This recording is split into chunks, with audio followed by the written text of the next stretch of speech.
जब भी हम सिंधु घाटी सभ्यता की बात करते हैं ना, तो दिमाग में सबसे पहले उनकी कला आती है।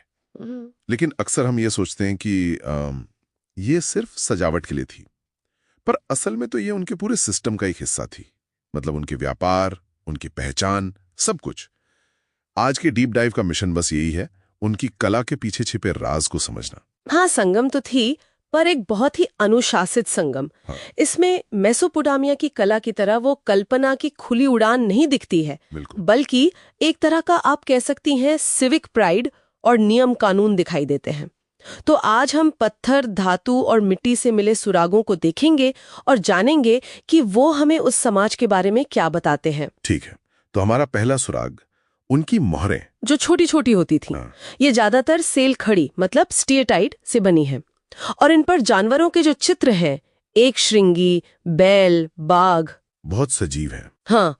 और वो मोहनजोदाड़ो की प्रसिद्ध पशुपति मोहर, वो तो जैसे पूरी कहानी ही कहती है। बिल्कुल। तो ये थी क्या असल में? इसे ऐसे सोचिए कि ये शायद दुनिया के पहले ब्रांडिंग लोगोस थे। अच्छा। हाँ, हर मुहर एक गारंटी थी कि ये माल हड़प्पा के असली व्यापारी का है और इसकी क्वालिटी की गारंटी है। ये सिर्फ एक मुहर नहीं थी, एक ब्रांड का भरोसा था, और ये एक संगठित आर्थिक व्यवस्था के बिना तो मुमकिन ही नहीं है। वाह, मतलब ये सिर्फ कला नहीं बल्कि उस दौर का एक आईएसओ सर्टिफिकेशन जैसा कुछ था। हाँ, एक तरह से। ये तो बहुत बड़ा आइडिया है, और इससे उनकी पहचान भी जुड़ी होगी, है ना? बिल्कुल, ये तो हुई व्यापार की पहचान, पर क्या हमें उनकी व्यक्तिगत या सामाजिक पहचान की भी कोई झलक मिलती है?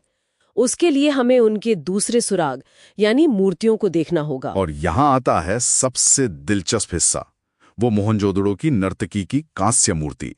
हम हमेशा सुनते हैं कि ये लुप्त मोम पद्धति, लॉस्ट वैक्स टेक्निक से बनी है, पर ये सुनने में काफी जटिल लगता है। इसका मतलब, क्या उन्हें धातुओं को पिघलाने का इतना गहरा ज्ञान था? कमाल की इंजीनियरिंग ही है। इसका मतलब है कि उनके पास ऐसी भट्टियां थीं जो सही तापमान तक पहुंच सकती थीं। उन्हें धातुओं के गलनांक मतलब मेल्टिंग पॉइंट्स का पता था और वे कांस्य जैसी मिश्र धातु बना सकते थे। ये कोई साधारण कारीगरी नहीं बल्कि उन्नत धातु विज्ञान है। सही। और फिर जब हम पत्थर की मूर्तियों को देखते हैं, जैसे वो दाढ़ी वाले पुरोहित की मूर्ति, तो एक और कहानी सामने आती है। उनकी शॉल पर बना वो तिब्तिया पैटर्न। हाँ, वही। वो पैटर्न सिर्फ डिजाइन नहीं है, हो सकता है वो उनके पद, उनके समुदाय या शायद उनके कपड़ा उद्योग की कोई निशानी हो। अच्छा। तो एक तरफ कांस्य की मूर्ति है जो तकनीक दिखाती है, दूसरी तरफ पत्थर की मूर्ति जो शायद सामाजिक रुतबा दिखाती है, और फिर है मिट्टी की बनी आम चीजें, जैसे मातृ देवी की मूर्तियां और वो छोटी छोटी बैलगाड़ियां, खिलौने। सही। वो दिखाते हैं कि कला सिर्फ अमीरों या पुरोहितों के लिए नहीं थी, आम घरों में भी पूजा होती थी, बच्चे खिलौनों से खेल रहे थे।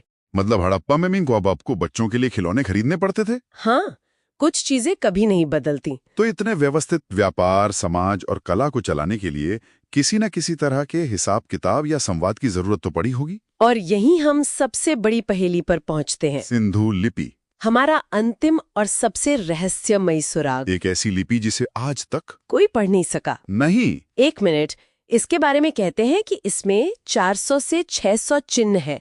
ये तो किसी वर्णमाला से बहुत ज्यादा है।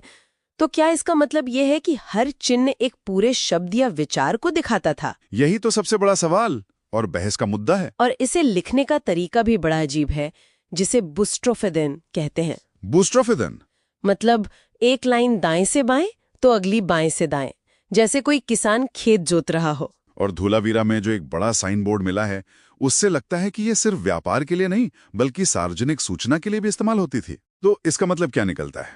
सिंधु सभ्यता की कला और शिल्प, रूप और कार्य, फॉर्म एंड फंक्शन का एक बेहतरीन मिश्रण था। बिल्कुल। मुहरें व्यापार चलाती थीं, मूर्तियां समाज दिखाती थीं और लिपि शायद सब कुछ रिकॉर्ड करती थीं। ये कला सिर्फ सुंदर नहीं थी, ये उपयोगी थी। एकदम सही। इतिहासकार स्टुअर्ट पिगट ने कहा था, हड़प्पाई कला में एक प्रकार का मानकीकरण और अनुशासन झलकता है। ऐसा लगता है जैसे ये एक ऐसे समाज की कला थी जो व्यक्तिगत अभिव्यक्ति से ज्यादा सामाजिक व्यवस्था को महत्व देता था। तो ये डीप डाइव एक सवाल पर समाप्त होता है। अगर किसी दिन सिंधु लिपि को सफलतापूर्वक पढ़ लिया गया तो हमारे इतिहास की किताबों का पहला अध्याय किस तरह बदल सकता है? हम उस समाज के बारे में क्या जानेंगे जो वे खुद हमें बताना चाहते थे?